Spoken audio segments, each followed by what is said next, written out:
Petrol డీజిల్పై ధర పెంచి సామాన్యుడికి మరో షాక్ ఇచ్చాయి చమురు కంపెనీలు. 3 రోజుల క్రితం ₹4 పెంచిన చమురు కంపెనీలు మరోసారి దేశవ్యాప్తంగా పెట్రోల్ డీజిల్ ధరలు లీటరుకు 90 పైసలు పైగా పెరిగాయి. ఇప్పటికే పెట్రోల్ డీజిల్ ధర పెరుగుదలతో నిత్యావసర ధరలు ఆకాశానంటాయి. వెనువెంటనే మరోసారి పెంచడంతో ఈ ప్రభావంతో నిత్యావసర ధరలు పెరిగే అవకాశం ఉందంటూ నిపుణులు హెచ్చరిస్తున్నారు. పెట్రోల్ డీజిల్ ధరల పెంపుపై కాకినాడలో ఉన్న తాజా పరిస్థితిని మా ప్రతినిధి దుర్గారావు అందిస్తారు.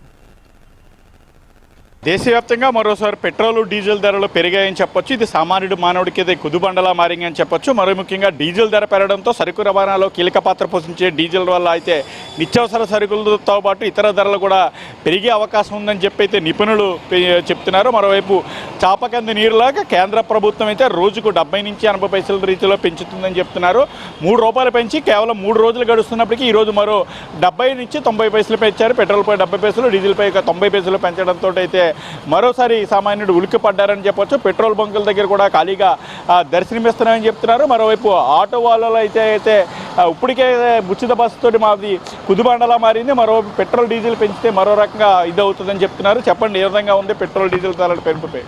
ఆల్రెడీ పెంచుతున్నారు కదా, ఇక్కడికి ఒకసారి పెంచుతున్నారు లాగా కదా. ఆటోలు చూస్తే వ్యాపారాలు ఉండట్లేదు.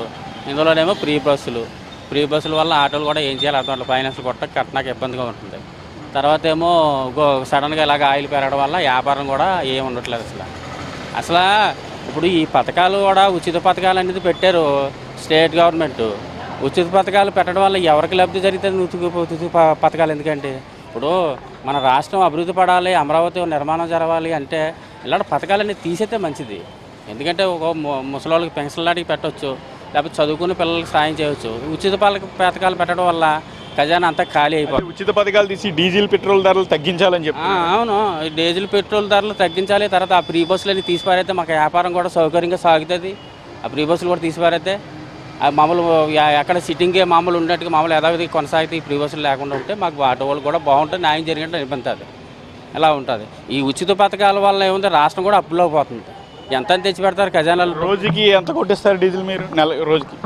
రోజుకి నేను 500-600 కొట్టిస్తాను ఆయిల్. 600 ఆయన కూడా కొడుతున్నాం. ఆయిల్గా సరిపోతుంది తప్ప మన మిగతా ఏం డబ్బులు ఏం మిగలట్లేదు మనకి. సొంత ఫైనాన్స్ కట్టడానికి కూడా చాలా ఇబ్బందిగా ఉంటుంది. ఇప్పుడు నెలకి 10,000 ఫైనాన్స్ కట్టాలంటే మన రాబడి ఏముంది? పిల్లలేం పెంచుకుంటాం, ఇంకా పిల్లల్ని పెంచుకుంటాం.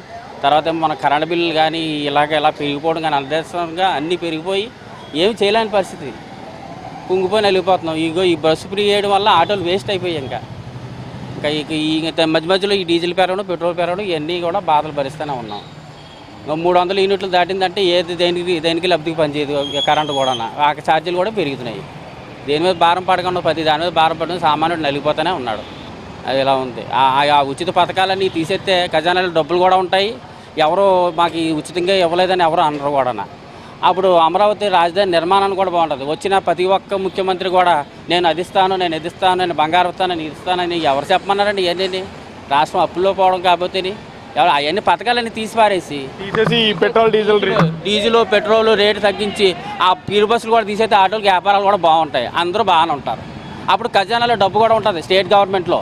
అప్పుడు ఎవరు పక్క రాష్ట్రంకి వెళ్ళి అప్పు చేయాల్సిన అవసరం లేదు. 500 కోట్లు 600 కోట్లు ఇలా ఉచిత పథకాల వల్ల అప్పు చేసి పెడుతున్నారు మళ్ళీ ఇక్కడికి. చూడొచ్చు, అదే ఉచిత పథకాల బదులు పెట్రోల్ డీజిల్ రేట్లు తగ్గిస్తే బాగుంటుందని చెప్పి అయితే వీళ్ళ ఆటో వాళ్ళు చెప్తున్నారు. మరోవైపు పెట్రోల్ డీజిల్ రేట్లు పెంచడంతో కొంత బంకులు కూడా నిర్మానుష్యంగానే ఉన్నాయని చెప్పొచ్చు.